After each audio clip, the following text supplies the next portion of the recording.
Mi nombre es Francesco Villanueva, del segundo periodo de Ingeniería de Alimentos, sección B, y hoy les hablaré de la diversidad de los seres vivos. En esta exposición hablaremos de los estudios de esta diversidad, de la filogenia y ontogenia, que son parte de los mismos estudios, la analogía y homología de estos, digamos, organismos o habilidades que obtiene un animal en parte de su evolución en su vida diaria, las categorías taxonómicas, la diferencia entre reinos y la clasificación de los seres vivos, para así estar en claro de cómo se organizan los animales en el sentido científico. Para empezar la exposición de ontogenia y filogenia, podemos tomar como inicio a la definición de ambas. Por ejemplo, la filogenia es el estudio de los filos, es decir, de los ancestros en común de todas las especies. En el sentido de la ontogenia, tenemos el estudio de los embriones. A su vez, también estudia la composición, digamos, de los huevos o de los ovarios como origen a su mismo estudio, es decir, los embriones. A su vez, este mismo estudio con la filogenia toma en cuenta a estos ancestros comunes para tener una comparación con los embriones. Por ejemplo, los embriones de puerco y humano, es decir, primate, son, digamos, en sus primeras fases son parecidos. A su vez, también el de un pollo tiene estos, digamos, organismos, órganos en común, o a su vez esa forma que lo hace parecido, haciendo claro de que en algún tiempo tuvieron un ancestro común y esa forma característica que tiene es gracias a ello. Por ejemplo, una característica en común de la mayoría de estos embriones sería la cola y las branquias. En el caso de las branquias, es cuál es la centro común con los primeros anfibios, que como sabemos fue por la parte de la evolución, y estos fueron de una especie o de un ancestro en comparación con los peces. Así que ahí tenemos un punto de referencia. Pero prosiguiendo con las estructuras, podemos tomar en cuenta a las estructuras análogas y homólogas. ¿Qué son estos? Bueno, para empezar, ¿qué es una ala? La ala es una estructura de un organismo, en este caso un individuo, vamos a poner un pájaro, o de un murciélago, o de una mariposa, que le permite volar. Pero una ave como un murciélago tiene sus características, digamos, particulares, aunque se parezcan. Pero de otro lado, la mariposa es totalmente diferente de sus alas. Pero, ¿qué pasa aquí?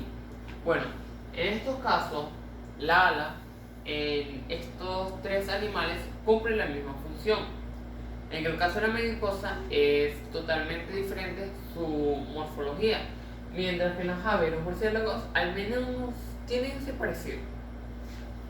El proceso que tienen las aves y los murciélagos se llama paralelismo. El paralelismo, en estos casos, es la estructura morfológica semejante, que es unida por un ancestro en común. El ancestro común entre las aves y los murciélagos están los amniotas. En los murciélagos, su, digamos, nombre científico sería Chiroptera, y en parte sería una orden, mientras que en las aves sería una clase. En este caso se toma un ancestro en común más apartado, que serían los ornitodira. ¿Por qué pongo más apartado?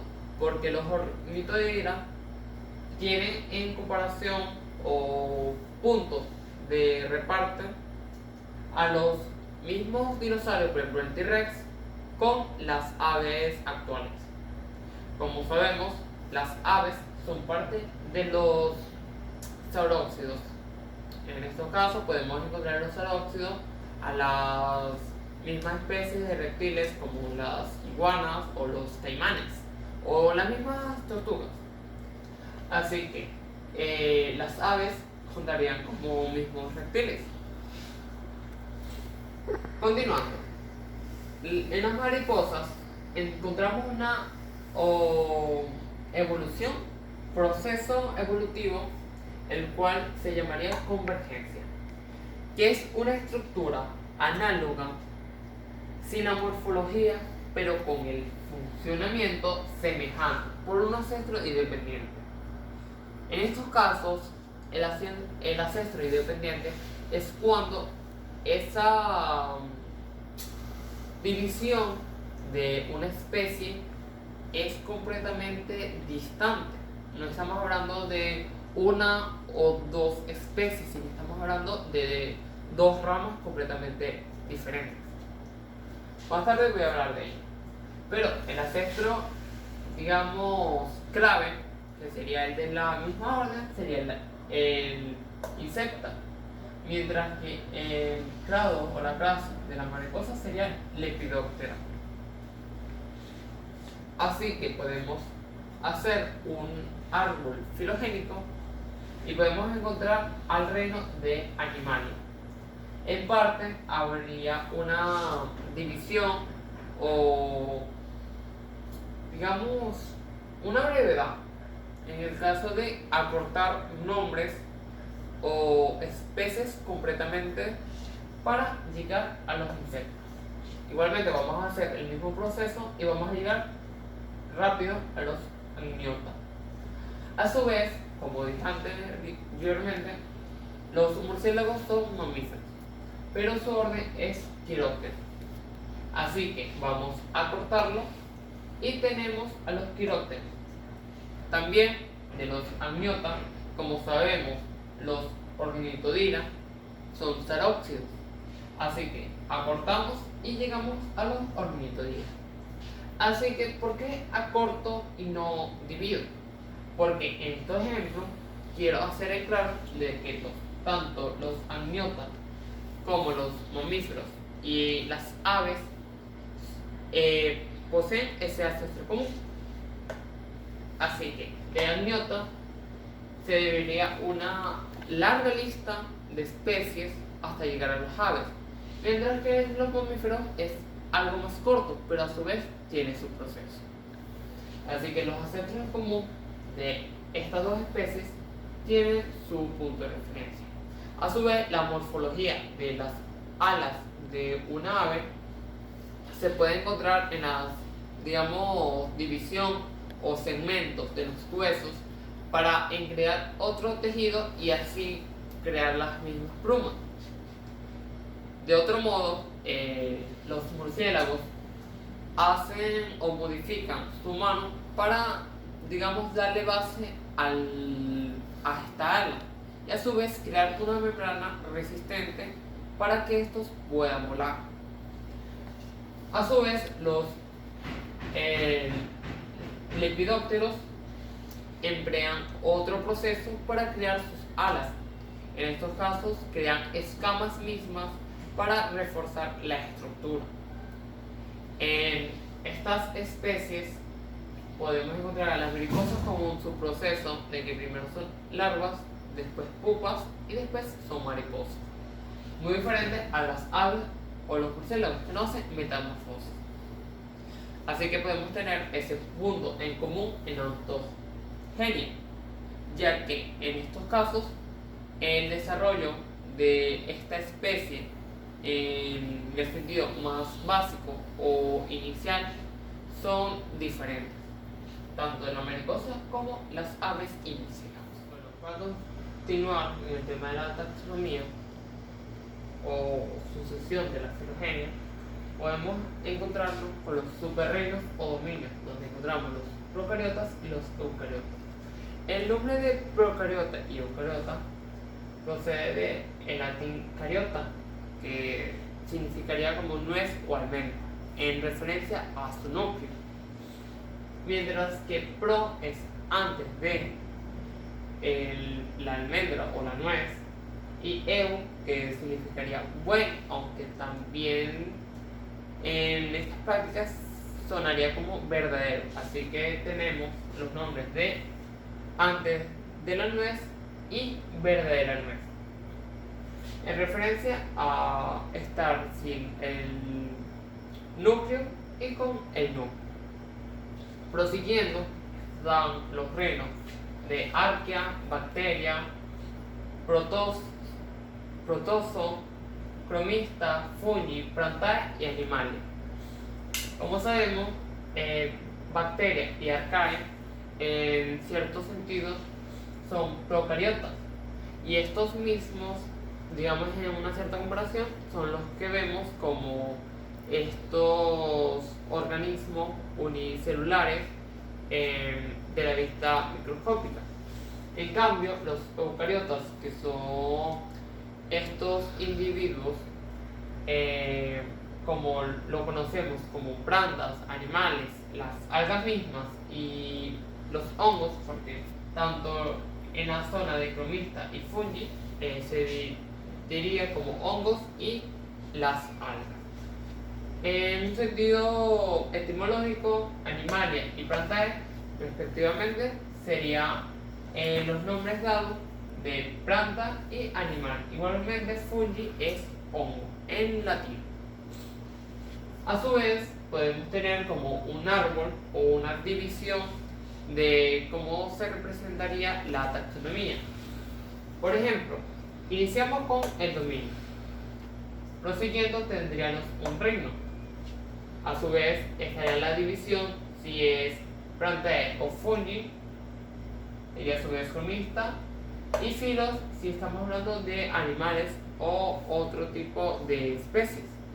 En cierto sentido, si el filo tiene ciertas propiedades en el sentido de una morfología o un comportamiento en específico por medio de un ancestro común, se subdivide teniendo un subfilo.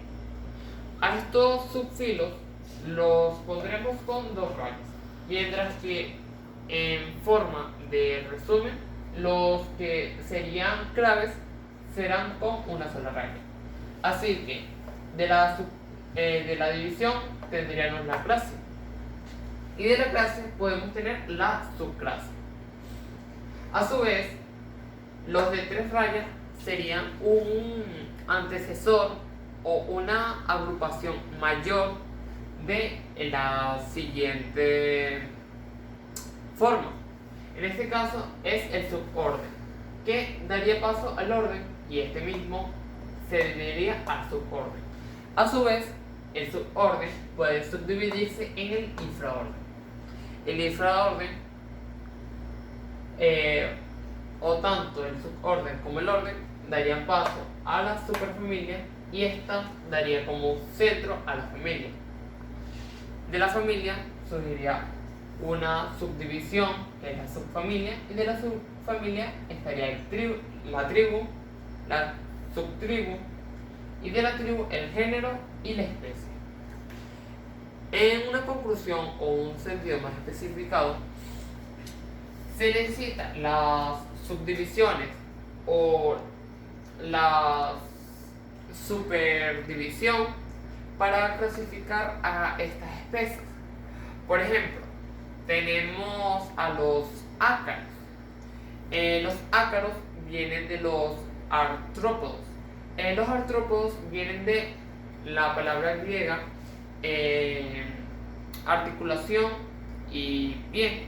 Si no me equivoco, es artro, articulación, y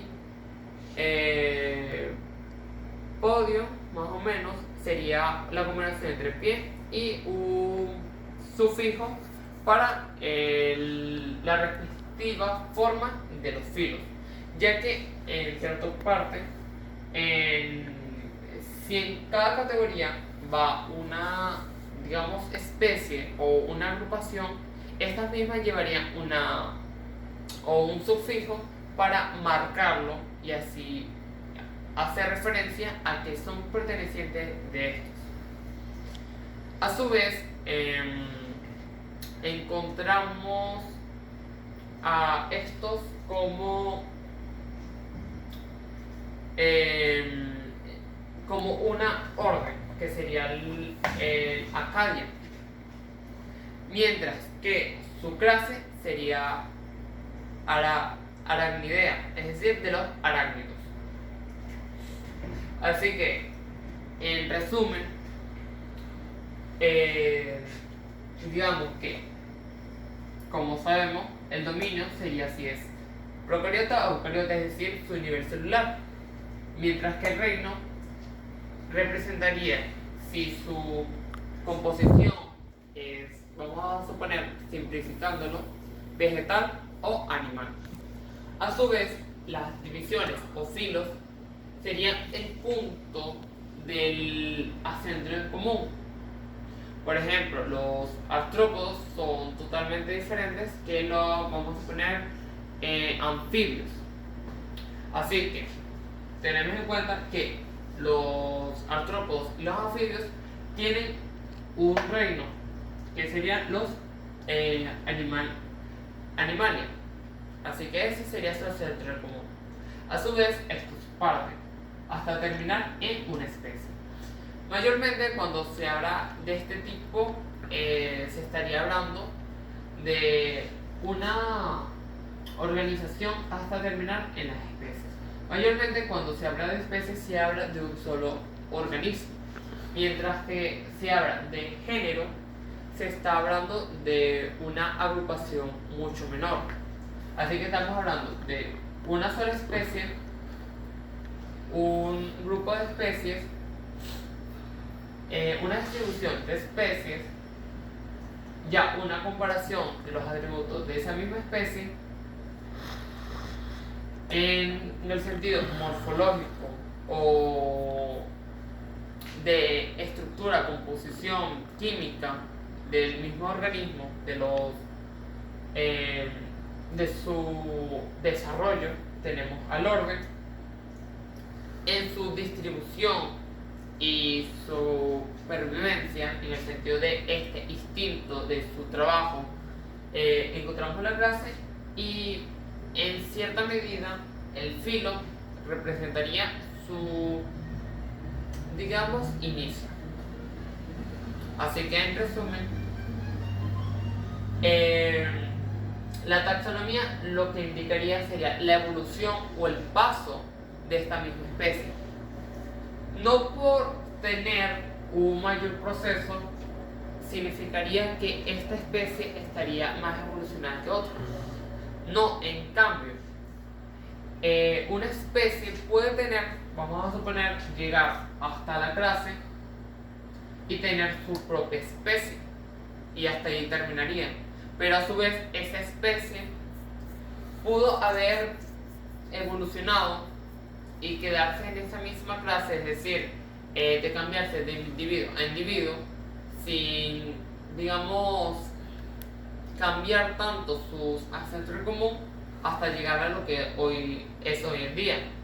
Mientras que otras especies, digamos, que evolucionan, que se dividen en las ramas, que hacen, digamos, ese paso, por ejemplo, las aves con los reptiles, vamos a suponer con un caimán o con los mismos dinosaurios, hicieron una división. Digamos que en ese caso el género del mismo sería diferente, o en el caso de una misma clase, ya que las aves se distinguen por una clase. A su vez, esta clase se divide en otras, y por esto se clasifican en diferentes partes, en diferentes morfologías, en diferentes hábitats, por su comportamiento, por sus capacidades, y por ello se encuentra esta diversidad de formas en la taxonomía. Así que podemos definirnos como la taxonomía, como la diversidad misma, en la misma evolución o en el comportamiento de los ancestros para la organización de toda la vida.